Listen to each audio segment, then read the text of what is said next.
تو میں یہاں پہ بڑے چیلنج کے ساتھ جلالی صاحب کو کہنا چاہتا ہوں کہ جلالی صاحب، آپ یہ جو مغیث ہے، مغیث کو اللہ تعالیٰ کا نام ثابت کر دیں۔ لفظ مغیث کو آپ اللہ تعالیٰ کا نام ثابت کر کے دکھائیں، آپ کو میری طرف سے 10 لاکھ روپے انعام ہے، آپ کو میری طرف سے 10 لاکھ روپے انعام ہے، آپ کو میری طرف سے 10 لاکھ روپے انعام ہے۔ تو اگر آپ قرآن سے یا صحیح حدیث سے مغیث اللہ تعالیٰ کا نام ثابت کرتے ہیں، میں چیلنج کے ساتھ کہتا ہوں 10 لاکھ روپے انعام آپ کے لیے، بلکہ میں تو آپ کا مسلک بھی قبول کر لوں گا، بلکہ میں تو آپ کا مسلک بھی قبول کر لوں گا، بلکہ میں تو آپ کا مسلک بھی قبول کر لوں گا۔ مولانا صاحب نے اپنا تھمبنیل لگایا، یہ جو گزشتہ تھا اس تھمبنیل پہ لکھا کہ مان گیا ہے کہ ابن تیمیہ کذاب ہے۔ اس ویڈیو کے اندر میں امام ابن تیمیہ رحمہ اللہ کے حوالے سے کچھ بھی بات نہیں کروں گا۔ محتاج نظر ہے حال میرا سرکار، توجہ فرمائے سرکار، توجہ فرمائے۔ بسم اللہ الرحمن الرحیم، الحمدللہ رب العالمین، والصلاة والسلام علی سید الانبیاء والمرسلین وعلی آلہ واہل بیتہ واصحابہ اجمعین۔ اہل سنت و جماعت کو ایک مرتبہ پھر مبارک ہو کہ پہلے بھی ہم نے روافض کو دھول چٹایا، اور اس دفعہ ہمارے سامنے ایک وہابی اہل نجد سے تعلق رکھنے والی ایک شخصیت یوسف شاکر، یہ حضرت صاحب آئے اور انہوں نے 10 لاکھ کا چیلنج کیا، اور ساتھ یہ کہا کہ میں اپنا مسلک تبدیل کروں گا۔ تو جو ہم نے سب سے پہلے حوالہ دیا تھا ان کے گھر سے، ابن تیمیہ کے فتوے سے، وہی کافی تھا، لیکن یہ اپنی ہٹ درمی پر اٹکے رہے، اور انہوں نے کہا جی میں تو ابن تیمیہ کوئی حجت نہیں مانتا، حدیث یا قرآن سے دکھاؤ۔ ہم نے حدیث سے دکھایا، پھر انہوں نے کہا جی آپ نے جو حدیث دکھائی ہے وہ حدیث ضعیف ہے۔ تو پھر ہم نے اپنی پچھلی ویڈیو کے اندر اس چیز کو ثابت کیا کہ مستدرک للحاکم کی جو حدیث نمبر 41 ہے وہ حدیث بالکل صحیح ہے، اور جو کچھ انہوں نے جرح کرنے کی کوشش کی تھی، اور انہوں نے یہ لفظ بولے تھے اپنی پچھلی ویڈیو کے اندر کہ اس کے اندر ایک کا راوی ہے ولید بن مسلم، اور پھر ولید بن مسلم کے اوپر آگے انہوں نے ساری گفتگو کی۔ تو اب یہ کہہ رہے تھے کہ جی ولید بن مسلم پر تو میں نے جرح ہی نہیں کی۔ تو بہرحال انہوں نے کہا کہ جی ابن حجر عسقلانی رحمہ اللہ تعالیٰ نے تحفۃ الاحوذی میں یہ لکھا ہے، فلاں جگہ یہ لکھا ہے۔ تو بہرحال مختصر سا میں آپ کے سامنے حاضر ہوں کہ کچھ دیر پہلے ہی ان کا ویڈیو کلپ مجھے موصول ہوا اور مجھے سینڈ کیا گیا، کہ جس کے اندر اب ہمیں پتہ چل گیا، اور یہ میرا آخری پیغام ہے ان کے لیے، چونکہ ہمیں پتہ چل چکا ہے کہ ان کا علمی بخار اب بالکل اتر چکا ہے۔ اب وہی کہ میں نے نہیں ماننا، آئیں بائیں شائیں، وہی چیزیں جو ہیں وہ ان کے پاس رہ گئی ہیں۔ اور اس کی سب سے بڑی نشانی یہ ہوتی ہے کہ جب ایک طرف سے دلائل آئیں تو پھر دلائل کو پی جانا۔ اب سب سے پہلے تو میں نے یہ کہا تھا کہ اگر یہ جھوٹی حدیث ہے تو آپ ہمیں جھوٹا کہتے ہیں، تو سب سے پہلے ابن تیمیہ کو کذاب کہیں، اور اس کا جواب آپ نے دینا ہے۔ تو حضرت صاحب کہنے لگے کہ میں ابن تیمیہ کے لحاظ سے کوئی بات نہیں کروں گا۔ اب سب سے پہلی بات تو یہ تھی۔ پھر میں نے یہ سنن ترمذی سے وہی سند، وہی حدیث پیش کی کہ امام ترمذی بھی اس کو صحیح کہتے ہیں، لیکن یہ حضرت صاحب اس کو بھی پی گئے، اس کا بھی انہوں نے کوئی جواب نہ دیا۔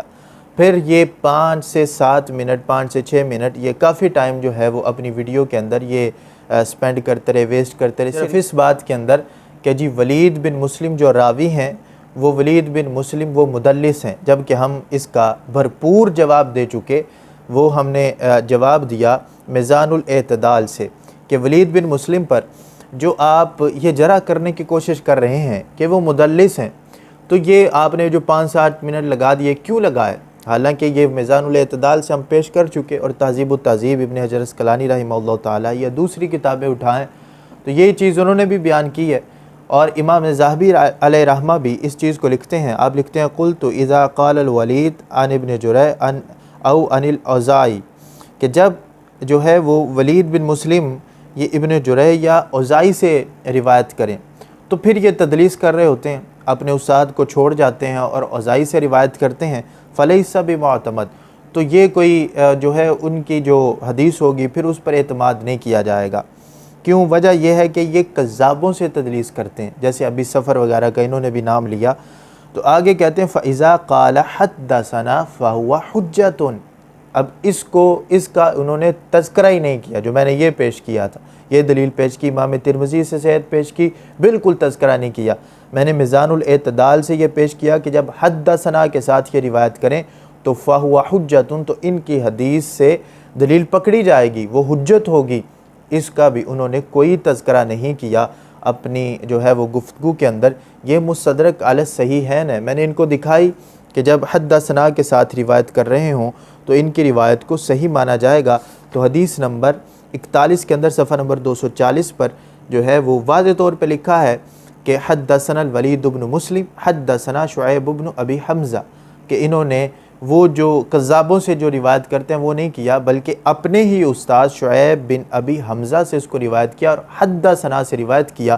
اور پھر تفرد پر یہ جا کے اٹکے کہ دیکھیں جی تفرد تو دور ہی نہیں ہوا، ایک ضعیف حدیث سے دوسری ضعیف حدیث جو ہے وہ تفرد کو دور نہیں کرتی. تو میں نے یہاں پر یہ واضح کیا تھا کہ ابن حجر عسقلانی علیہ رحمہ نے جو علتیں بیان کی ہیں، ایک تو انہوں نے تدلیس کی بیان کی کہ بخاری اور مسلم نے اس کو نہیں لیا، تدلیس کی بیان کی، حالانکہ یہاں پر تدلیس ہے ہی نہیں. اور پھر دوسرا جو ہے وہ تفرد کے لحاظ سے بات کی تو امام حاکم نے بھی اس تفرد کو توڑا. اور میں نے بھی یہ کہا تھا کہ روایت صحیح ہے، اس کی شاہد جو ہے وہ کوئی ضعیف روایت بھی آ جائے تو شاید بن جاتی ہے، چونکہ دوسری اسناد موجود ہوتی ہیں. انہوں نے کہا جی محدثین کو نہیں پتہ تھا، تو ایسا ہو جاتا ہے کہ کسی محدث کو نہیں دوسری سند ملتی. جس طرح امام حاکم نے یہاں پر ذکر کیا، امام حاکم نے پہلے تفرد کا جواب دیا کہ صرف تفرد سے بھی حدیث ضعیف نہیں ہوتی، کیونکہ امام حاکم نے لکھا وَلَيْسَ هَذَا بِعِلَّةٍ. اب اس چیز کو بھی انہوں نے نہیں چھیڑا. میں نے کہا تھا کہ یہ جواب دے رہے ہیں امام حاکم، تو اس کو بھی انہوں نے بالکل نام نہیں لیا، نہ اس کا نام لیا، نہ جو ہے وہ امام ترمذی علیہ رحمہ کے لحاظ سے جو میں نے کہا کہ امام ترمذی صحیح کہتے ہیں، امام حاکم صحیح کہتے ہیں، میزان الاعتدال میں امام ذہبی علیہ رحمہ کہتے ہیں حجت ہوگی. اور پھر میں نے کہا کہ جو تلخیص ہے مستدرک کی امام ذہبی کی، اس کے اندر امام ذہبی نے امام حاکم کی جو ہے وہ موافقت کی ہے. ابن ملقن نے بھی اس چیز کو ذکر کیا، اس کا بھی انہوں نے کوئی جواب نہیں دیا، اس کو ذکر تک نہیں کیا میری اس بات کو. پھر امام حاکم نے لکھا وَلَيْسَ هَذَا بِعِلَّةٍ، یہ تفرد والی کوئی علت نہیں ہے. کیوں؟ فَإِنِّي لَا أَعْلَمُ اخْتِلَافًا بَيْنَ الْأَئِمَّةِ الْحَدِيثِ أَنَّ الْوَلِيدَ بْنَ مُسْلِمٍ أَوْثَقُ وَأَحْفَظُ وَأَعْلَمُ وَأَجَلُ. کہتے ہیں کہ یہ تو اوثق، احفظ، عالم، اجل ہیں مسلم بن ولید بن مسلم یہ جو ہیں. تو پھر ان پر تفرد کا الزام لگا کہ حدیث کو رد کرنا یہ کوئی علت نہیں، یہ امام حاکم خود بیان کر رہے ہیں. اور پھر کہتے ہیں اگر تفرد مان بھی لیا جائے، تفرد یہ ہوتا ہے کہ ایک ہی سند ہو، دوسری کوئی سند ملتی ہی نہ ہو، ٹھیک ہے. ہاں موضوع اگر ملے تو پھر وہ قابل قبول نہیں تھی، ہاں ضعیف مل جائے تو پھر وہ شاہد بن جاتی ہے صحیح حدیث کی، چونکہ یہ حدیث صحیح ہے. آپ نے یہ کہا جی ضعیف کی ضعیف، ضعیف کی ضعیف، وہ بھی انشاءاللہ میں آپ کے سامنے پیش کروں گا. تو بہرحال امام حاکم نے کہا ثم نظرنا فوجدنا الحدیث، کہا کہ جب ہم نے نظر کی تو ہمیں دوسری حدیث پہ مل گئی. اور امام ترمذی علیہ رحمہ نے بھی اس چیز کو ذکر کیا کہ اس کی کئی سندیں ہیں اور ہم صحیح سند ہی لے کر آ رہے ہیں، اس کا بھی انہوں نے کوئی جواب نہیں دیا. تو جب بندہ جو ہے وہ اس طرح حوالے کھانا شروع کر دیتا ہے تو پھر اس کا مطلب یہ ہوتا ہے کہ اس کے پاس اب کچھ بھی نہیں بچا. اب یہ ہے تحفۃ الاحوزی جو انہوں نے بھی پیش کی تھی. اس کے اندر میں نے اس چیز کو بھی بیان کیا تھا کہ جو انہوں نے مدرج کی بھی رٹ لگائی ہوئی تھی. میں نے یہ ثابت کیا تھا کہ واختلف العلماء فی سرد الاسماء هل هو مرفوع او مدرج فی الخبر من بعد الرواد فمشى كثير منهم على الاول واستدلوا به على جواز تسمیۃ اللہ تعالی بما لم يرد فی القرآن. کہ اس کے اندر بھی امام جو تحفۃ الاحوزی کے مصنف نے اس چیز کو باقاعدہ ذکر کیا کہ کثیر محدثین اس سے استدلال کرتے ہیں ناموں کا. اور میں نے یہ بھی جو ہے وہ واضح کیا چونکہ نام تھوڑے بنتے ہیں، 99 نام کیسے پورے کریں گے آپ.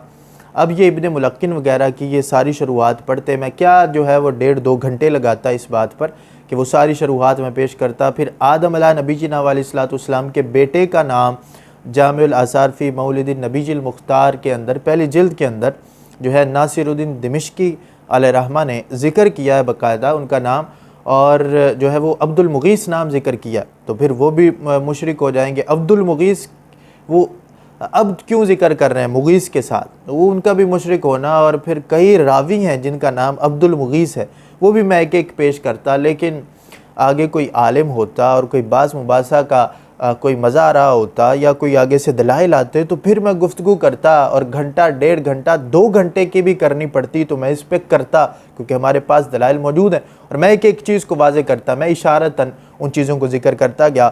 ایک تو یہ کہ کلپ لمبا نہ ہو جائے، دوسرا یہ کہ میرے سامنے والا جو شخص تھا وہ کوئی علمی میدان کا کوئی شاہ سوار نہیں تھا، جس بیچارے کو اتنا مشہور قانون نہیں پتہ کہ ضعیف حدیث سے مل کے آپس کے اندر درجہ حسن تک جاتی ہیں اور حجت اس سے پکڑی جا سکتی ہے، اب میں اسے کیا گفتگو کروں؟